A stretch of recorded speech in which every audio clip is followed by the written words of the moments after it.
श्रीलक्ष्मी श्रीमहालक्ष्मी क्षीरसागर कन्यका उत्तिष्ठ हरिसम्प्रीते भक्तानां भाग्यदायिनी। श्रीलक्ष्मी श्रीमहालक्ष्मी क्षीरसागर कन्यका उत्तिष्ठ हरिसम्प्रीते भक्तानां भाग्यदायिनी।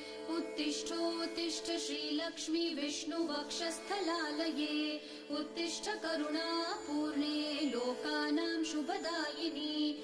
उत्तिष्ठोत्तिष्ठ श्रीलक्ष्मी विष्णुवक्षस्थलालये उत्तिष्ठ करुणापूर्णे लोकानां शुभदायिनी। श्रीपद्ममध्यवसिते वरपद्मनेत्रे श्रीपद्महस्तचिरपूजित पद्मपादे श्रीपद्मजातजननी शुभपद्मवक्त्रे श्रीलक्ष्मी भक्तवरदे तव सुप्रभातम्।